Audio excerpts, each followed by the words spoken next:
What's up, you guys? I'm headed to the gym right now. I wanted to talk about something I know a lot of Christians are not going to want to talk about. One of the things that bothers me, and I think bothers a lot of people who aren't on the religious side, or they're teetering on studying, or even like being open to Christianity or whatever spiritual means they go through. Let me just say something for the Christian people. If you are forcing yourself for other people to believe in what you believe, that's not what God told you to do. That's not even what the Bible tells us what to do.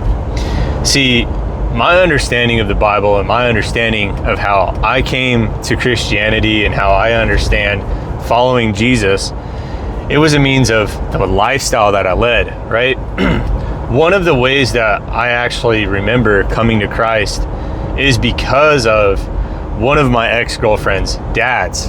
And we went through a really bad breakup. And I came to him and I said, I'm really tired of my relationships failing because I actually built a friendship with this guy. And I told him that. And he goes, while I respect, the fact that I've given you the capacity to have a friendship with me, he's like, you actually have to start doing something for yourself. It's not getting a girlfriend. That's not focusing on making money. He's like, have you ever read the Bible? And I said, no.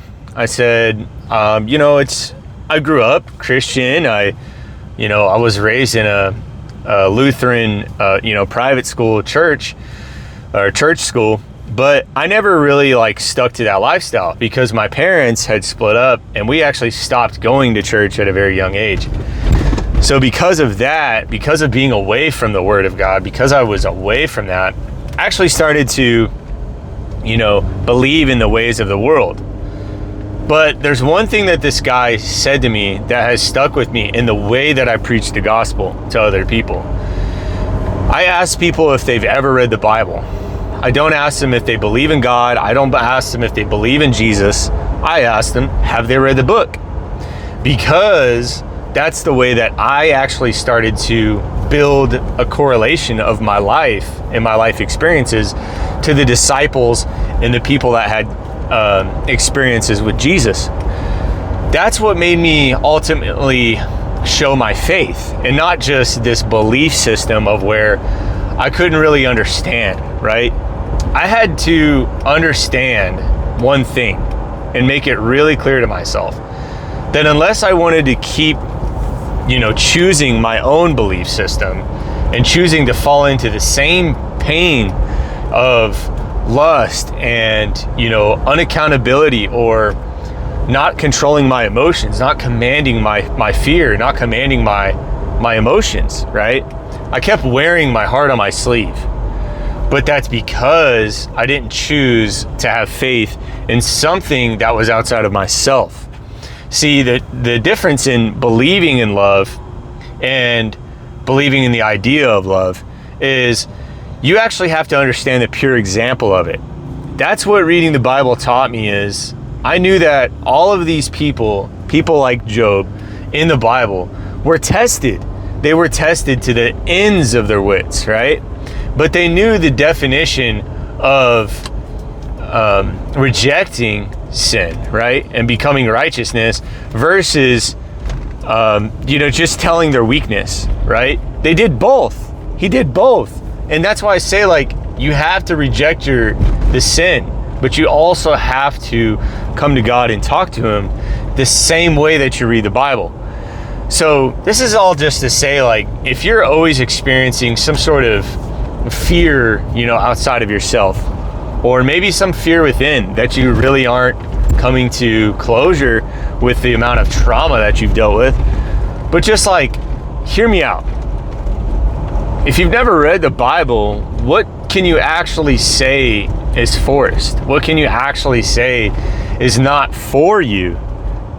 Because a lot of people read the Bible, but they don't go and think about how their life actually is put in place the same way these people in the Bible were.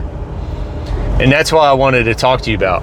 So if you guys ever think about Christianity and you just, you're tired of hearing people talk about it, or, you respect it, but you're not going to go into it, think about this. The next time somebody tries to force you into it, it's actually putting a bigger wall up than those people are already doing themselves. Try not to force Christianity, but just show people that because the way you are happy is because of the Lord, because the fulfillment that you have is because of the Lord. It's not because you forced Christianity. Christianity is like, there's many different ways to partake in the lifestyle. I personally believe in orthodoxy, but some other people might just be at the Protestant level. Some other people just might be at that, evangelical level, right? Where they just want to believe in the word, right? They don't actually, they believe in preaching the gospel, right? But it's not actually like this death of the flesh. It's just sharing the word. Maybe that's the way that God is using you, but is there another level to it? Can you experience a more disciplinary lifestyle, right? More discernment to the flesh? Is it all about just sharing the word, or is it about living in the word, right? Because I honestly believe you have to do what's necessary to attain the mind of Christ. Because if the Christ mind is not already within you, and the Bible tells us this, it tells us the answer. So if you read it, you will actually understand this. But the Bible tells us that unless you are trying to become into reformation or try to regenerate your mind, you're not actually going to receive the mind of Christ. It takes that willingness to come to Christ, to welcome him in. Because God is not just going to give you all of the blessings that you keep asking him for and all of the pain you want him to rid of your life, right? It's actually the regeneration of man, the regeneration of your life, your spirit.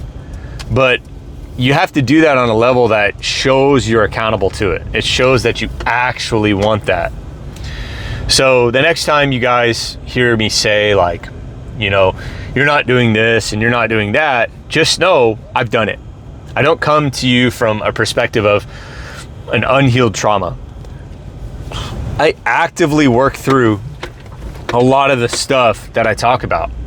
And a lot of the stuff that I talk about is from a healed perspective. There's always bits in the Bible that you can go back to just as much as your past. But see, a lot of people don't want to go to their past. It's actually harder to look at the Bible and place it into your life. Place the lifestyle of a saint, the lifestyle of a disciple into your life than it is to actually just look at your trauma. Nobody wants to do that, but that's where the success is. That's where the growth is. So the next time you understand, like, Christianity is not about, I need to follow, the ways of what the pastor at my church is doing. No. Christianity is your journey with Christ. It's your following of Jesus.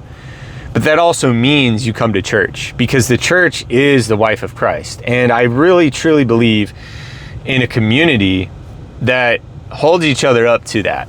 It's not falling to all the ideas of man, all the ideas of flesh. And I think that this world has become really, really normalized with that. So I don't make my channel or make my page for people to just find some sort of cop-out with Christianity. Christianity is not a cop-out. It's an active growth process, right? It's not just whenever you want. It's right now. It's tomorrow, the next day. It's taking the shit and rolling with it. It's taking the punches, getting hit, getting back up, and continuing to do it. Because you know that you reject the sin, because you know that you can also come to Christ with your weaknesses. Because he's actually what makes you stronger. But if you're unwilling to drop the ego, if you're unwilling to crush down the walls for Jesus, you won't do it for yourself. Because Jesus actually loves you a lot more than you right now can love yourself. Okay? He will always do that. But you got to welcome that. I love you guys. become a viceroy.